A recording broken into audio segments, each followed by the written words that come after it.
So I'm going to guide you through Osho's Kundalini meditation. The purpose of this meditation is to release armor from the body so that we can be more open and let energy flow through our body. So this is in 4 stages.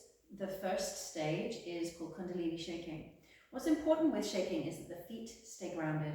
One of the biggest mistakes you see people doing is like moving around or like jumping, and that doesn't have the same energetic effect.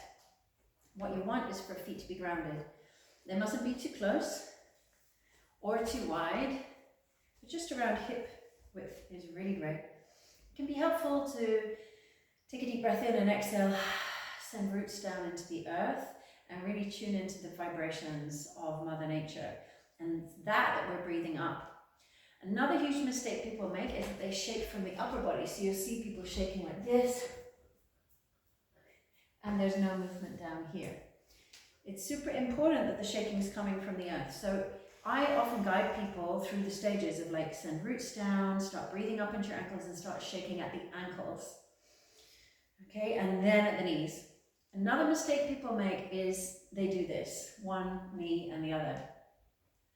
Or they shake like this. And this is not a shake, this is a bobbing up and down. It needs to be fast. So show them the speed of the shaking. Guide them through the ankles, the knees. They need to inhale energy in and exhale, release tension.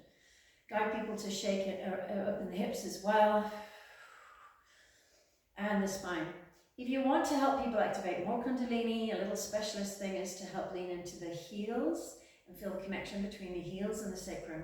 I usually don't do that the first time I'm teaching shaking, but if I'm guiding Kundalini several days in a row, then on like day 2 or day 3, I'll bring in this extra point that like if you lean slightly back, the weight of the heels, and you shake, then the vibrations will go more into the sacrum, and that will help to awaken Kundalini. Sometimes you want to have different emphases and different times that people are doing this. The first time you're facilitating people, just guide them to feel like they're letting go of armor. Don't try and facilitate everything all in one go, otherwise people have too many points. So what works really well is like day 1 Kundalini, we're going to focus on releasing armor and holding patterns that like keep your body like armored up and in place. And so we're just going to shake it really loose, use your exhale. Also remind people to shake the head. The head does not shake like this, it's really painful, but it's helpful to shake as if you're saying no, and relax the jaw. This helps to clear rigid thinking. So if people are shaking like this, you can see they're still totally locked in their mind. So when you see that, you can also pick up the mic as a facilitator and say, open your jaw, shake your head side to side. Okay, so this is a really helpful thing for overthinkers. So watch people when they're shaking. Watch for people doing this. Watch for people doing this. Put the head stuck. And help to guide people. Sometimes I work with a partner. I'm going to bring in my wonderful assistant here. And I have one person shake, so you shake, this is nice too. In fact, shake like this so that you can see. You have one of the partners shake. You have the second one kind of tapping where they could shake a little bit more. So you're like playing with the chi.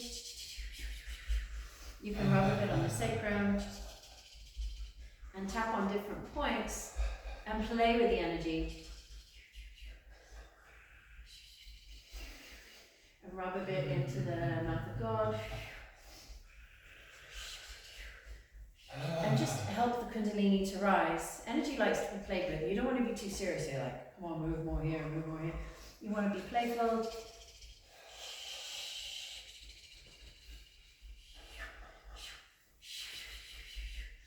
With the energy, and then you can go right into the energy body and just sweep.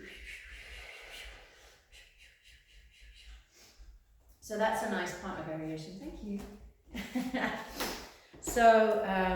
But you do that also on a day 2 or a day 3. That's something I like doing on day 2, is to have them partner up and support each other's Kundalini.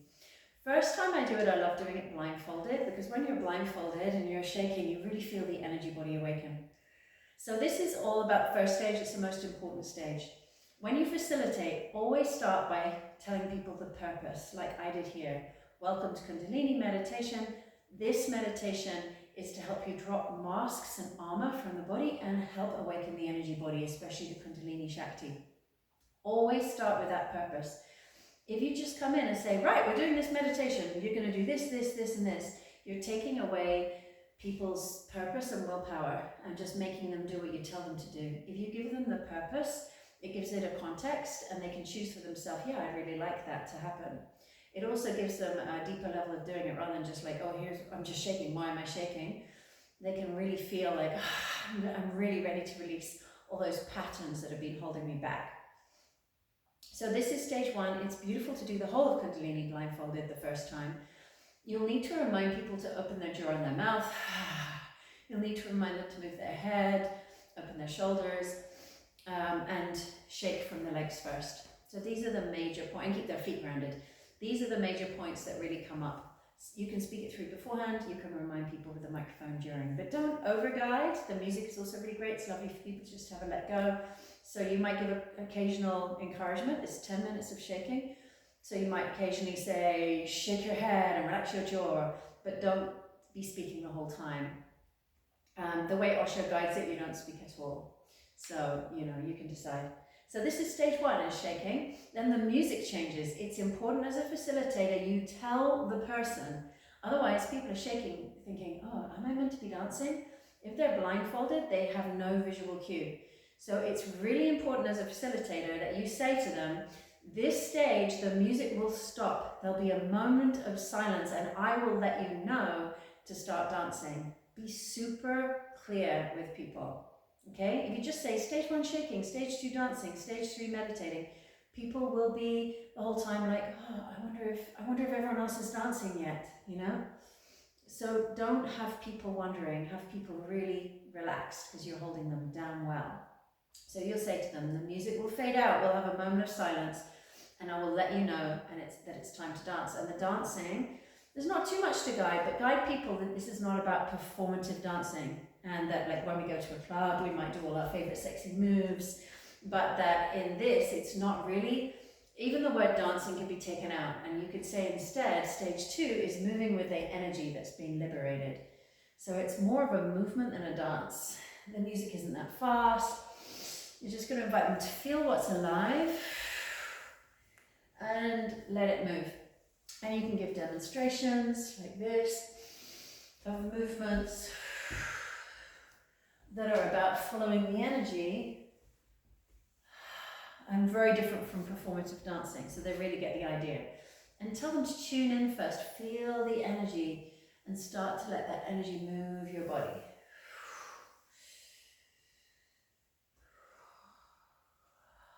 Okay, so that's stage 2. Again, if you're blindfolded, it's lovely to do.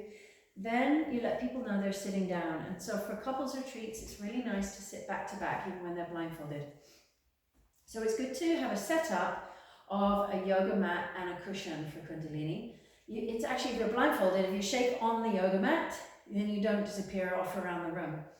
And also you can dance on a yoga mat. It might not feel like a lot of space, but it's enough. Like when you're blindfolded, you can be on one small spot. The yoga mat really helps people to feel their territory, and it makes people feel safer than just, being in a room and wondering. They can really go far if they're blindfolded. So then you're gonna have them sit down. They can lift the blindfold for a moment and sit back to back on a cushion with their lower backs touching. And they gently lean, but not over lean. And really remind them, especially often with there's a much bigger man, he'll kind of lean into the woman. So make sure that they're equally balanced and they're just feeling the presence of each other's spine. This third stage, you don't just say now meditate. You want to say this stage is for witnessing. What are they witnessing? They're witnessing their breath, their heartbeat, and the energy in their body in the form of sensations. So be clear. Don't just say sit and close your eyes, because they'll sit and think about their emails. You would say sit, relax, and watch all the sensations, watch all the energy in your body, watch your breath, watch your heartbeat, become the witness of the inner dance. Okay? The music gets a little bit loud here on the recording. I usually turn it down a little bit, so be aware of that. And then the last stage is Shavasana. you can either lie alone on your own yoga mat, remind people not to cross their arms and legs. That's the most important thing, is to stay open. Sometimes people lie down like this. Remind, you can also say, you know, it's going to be pin drop silence, just let yourself go, surrender into the earth. You could give a little bit of like guidance there. Sometimes on a couples retreat, you want to guide them into couples Shavasana. So in this, you have the yoga mats back to back, so you've got like one extra long yoga mat. And when they lie down, they bring their legs intertwined, or the woman's legs on top of the man's legs like this. And the bodies are away from each other. You put your hands on your partner's legs, so you form a sacred geometry shape. So you're holding on to each other's legs, and your sexes are facing each other, and your legs are overlapping. You go into complete stillness, and you just leave. Now it's actually 15 minutes each section. Often, because you've been describing the process, you won't have the full 15 minutes. So if you look and you're like, oh, I've only got 7 minutes or 10 minutes, move the timer on your Spotify forward 5 minutes, so that you can also relax for 10 minutes. You can even lie down. At the end, check the ending. Some Osho meditations have a gong at the end and some don't. If it doesn't have a gong, it's just going to move back to the beginning again. So that's a really important thing to check before you lead any Osho meditation. Is there a gong at the end? If there isn't a gong, what I've done is taken gongs from other Osho meditations and spliced them on. So just check that. And what I usually do is I have the gong, and then I put a second piece of music. So for example, after chakra breathing, I put Snatam Ka, the rain is falling down on all the souls. So like you can put a very soft, gentle mantra that's going to ease them out of Shavasana and back to connection. So get that queued up. So you've got the shaking, the dancing, the back-to-back meditation, the silence, the gong, and then a piece of music to bring them out of it. When the music comes on, I say, take a deep breath in the belly. Then I say, massage each other's feet, because they're holding each other's legs, and they can just start by squeezing the feet. It's really nice. And then you can say, reach out and find each other, because they're lying. They'll just reach out and pull each other up, and they pull each other, and they're in yab yum. It's perfect. So I have them embrace in yab yum. I give them time there, and then I say one thing you're grateful for to your partner today. So then they say whatever they say, thank you, blah, blah, blah. They have a little smooch, and then you say, all right, we'll be going to breakfast in a minute. We'll see you back here at 10:30. And you are done. Kundalini. Variations of Kundalini. Number one variation is blindfolded on your own, but near each other as couples. So you're blindfolded, you're really feeling the energy body, you're feeling free of inhibitions and just feeling the movement. You're sitting back to back and you're just witnessing, and then you lie down, blindfolded. Number two, you can do it back to back. Number two, you can do the one where you awaken, like I showed you. So with that, you change the music. So you would put Kundalini on, you could either do it once, or you could do 7 minutes each, where one raises the Kundalini, and then you switch over and the other one raises the Kundalini, and then they shake a bit together. So that's a nice way to do it. So you might need to extend the music so that they have time activating each other and time just to both shake. And then they go through the stages as before. Another variation is back to back. So it looks like this. The couple come back to back and they shake. So it's a smaller shake, but you're feeling each other's Kundalini. And here I like to focus on first, feel the legs and vibrate into your booty and feel each other's energy in your bum and your sacrum. And then you can invite them to feel the vibration rising up the spine, into the lower back, into the middle of the back, solar plexus, and into the back of the heart, into the back of the throat, into the back of the head. And you can even have them raise their arms for a bit and shake, shake, shake, shake, shake. And then slowly lower the hands and slowly shaking down. And then they move into dancing, so they can start back to back. They can move into their own space. And then when they meditate, they just sit down back to back and then they go into Shavasana. So that's a really connected one. That's nice to do on like day 2 or 3, a really like couples version of Kundalini.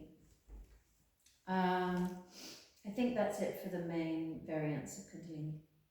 Yeah.